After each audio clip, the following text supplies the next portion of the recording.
All right, this is vocabulary for chapters 16 through 18. I want you to take notes on these vocabulary words like you have been doing because in another section or two, we're going to have another vocabulary/content quiz. So I want you to be as prepared as possible. This week's theme is Disney movies and Studio Ghibli. It's okay if you don't know what Studio Ghibli is, but we'll talk about it. So here we go. Our first vocabulary word is concede. To concede something is to admit something is true after you denied it first, or to kind of agree with something later on. In the book, Jem is talking to Atticus, and he said, basically, Mr. Cunningham and the mob would have killed you last night when you were first there. He might have hurt me a little, Atticus conceded, but son, you'll understand folks a little better when you're older.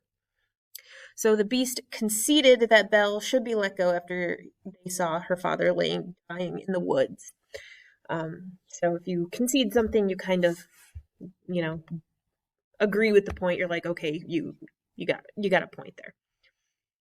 Next, we have elucidate. And to elucidate on something is to explain it or to make it more clear. If you think about people who, maybe have dementia or Alzheimer's, when they become lucid, they are at a point where they can think clearly and they're kind of present. So that's like elucidate, is you are, clearing up the misconceptions or things that somebody might not know. In the book, everybody's heading off to the trial and Miss Stephanie says, well, I thought I might just look in at the courthouse to see what Atticus is up to. Miss Maudie says, better be careful he doesn't hand you a subpoena. We asked Miss Maudie to elucidate, to explain herself, and she said Miss Stephanie seemed to know so much about the case she might as well be called on to testify. All right. In our Disney flick, the genie had to elucidate the fact to Aladdin that he needed to tell Jasmine the truth about himself. Or he needed to make it clear that the best possible way to go is to tell the truth. Affluent, that just means rich, right, or wealthy. Before the trial starts in the book, Scout narrates the courthouse square was covered with picnic parties sitting on newspapers, washing down biscuit and syrup with warm milk from fruit jars. The more affluent or the more wealthy people chased their food with drugstore Coca-Cola in bulb-shaped soda glasses. In the movie Princess and the Frog, Tiana wasn't affluent, but she was willing to work very hard for what she wanted. Reminiscent. If you reminisce on something, you're thinking back to the past. So when something is reminiscent, it's kind of like a reminder to something that had happened before or reminds you of something else. And Scout talks about the Macomb County Courthouse, and she said it was faintly reminiscent of Arlington, which is Robert E. Lee's old house back in the Civil War, but then they turned it into the cemetery out in Virginia. But anyway, the courthouse is reminiscent of Arlington in one respect. The concrete pillars supporting its south roof were too heavy for their light burden. In Beauty and the Beast, the dance is reminiscent of the dance from Sleeping Beauty because they recycled their animation. They took Sleeping Beauty animation and then kind of like copied over it and made it the same. Amiable. To be amiable is to have a friendly or pleasant manner. If you think about, like in Spanish, the word for friend is amigo. If you think about French, the word for friend is literally ami. So that prefix indicates, friendly, or that word root actually. So amiable is having a friendly or pleasant manner. In the book, Scout's talking about the judge, and she says, Judge Taylor looked like most judges I had ever seen. Amiable, white-haired, slightly ruddy-faced, and he was a man who ran his court with an alarming informality.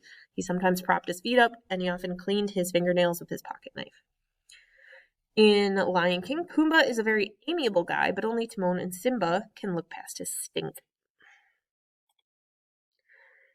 Deign. This is a word that kind of gives people trouble here and there.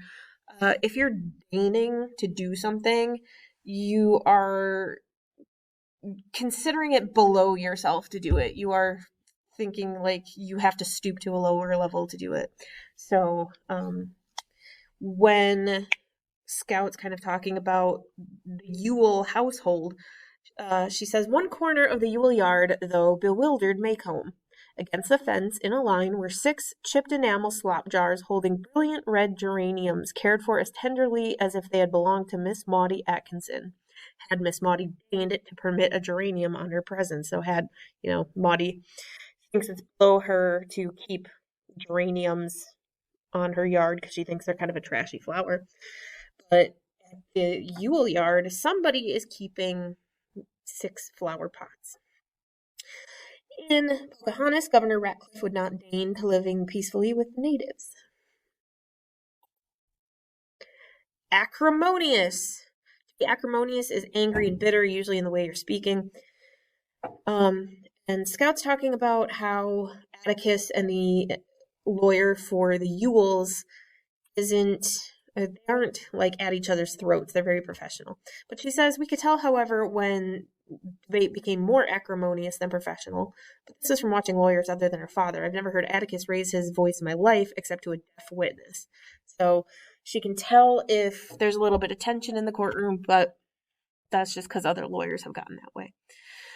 My video broke here, but Mufasa should expect Scar to be acrimonious about not being in line for king. Benign. A few weeks ago we had malignant. Now we have benign, which is another word that, can be used for tumors and things. But really, it can describe anything that is just gentle, not threatening, kindly, very calm, basically. Judge Taylor stirred. He turned slowly in a swivel chair and looked benignly at the witness. Are you the father of Mayella Yule? He asked in a way that made the laughter below us stop suddenly. So Bob Yule kind of cracked a joke in court, and Judge Taylor wasn't having it. This is from the movie Spirited Away. I highly encourage you to watch it. But there's this character called No Face, and as long as he's not in the bathhouse, so as long as he's not in this, big structure that's in the movie, he was quite benign. But once he got in there, he kind of started eating people. Oops. Tenet. A tenet is a main principle or belief. So, like, one of the main tenets of Christianity is the golden rule: treat others the way you should be treated. And when Scout's watching Atticus ask Bob Yule questions, she thinks that he's kind of backing himself into a corner, and she says, never, never, never, on cross-examination, ask a witness a question you don't already know the answer to. Was a tenet I absorbed with my baby food. Do it, and you'll often get an answer you don't want, an answer that might wreck your case. So she thinks that Atticus might be asking this question, and that's against his beliefs. The main tenet of living in the Beast's castle is to never go into the West Wing. Complacent. Complacent is to be unconcerned about things, mostly because you're kind of cocky and you're so sure of yourself, like, oh, things are going to be fine, it'll be awesome, whatever. So Mr. Atticus asks Bob Yule to write his name on the back of an envelope to prove a point, and it says, Mr. Yule wrote on the back of the envelope and looked up complacently to see Judge Taylor staring at him as if he were some fragrant gardenia in full bloom on the witness stand. Right, so he thinks he's fine, like, yeah, I can write my name, but it kind of reveals something about Bob. Before the hyenas came, Simba was pretty complacent about going to the elephant graveyard. He thought it's like, oh, it's cool, we'll be fine. Strenuous, this is probably a word that more of you knew, and that is requiring a great exertion or strain, so like a strenuous workout. When Mayella Yule comes up to the witness stand, it said she seemed somehow fragile looking, but when she sat facing us in the witness chair, she became what she was, a thick-bodied girl accustomed to strenuous labor. And then in Moana, it was a strenuous task for Moana to defeat TKAM. Brash. To be brash is to have kind of a rude, noisy, or offensive manner. Really, you're kind of rubbing people the wrong way. And apparently Mayella's recital, so she had just given some testimony, and her recital had given her confidence, but it was not her father's brash kind of confidence. There was something stealthy about hers, like a steady-eyed cat with a twitchy tail. And in Hercules, Hades tends to be very brash when he taunts Hercules. And that's it. That's the end of the words. I know I went pretty fast, but this presentation will be provided for you on Google Classroom. And next up is going to be my talk about the things that are going on in chapters 16, 17, and 18.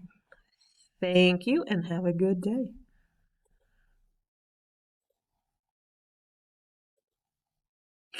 Sorry, I'm trying to leave, but I can't.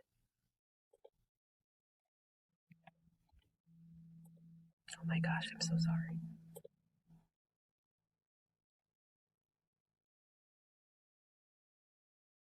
Oh my gosh, it's just keeping going.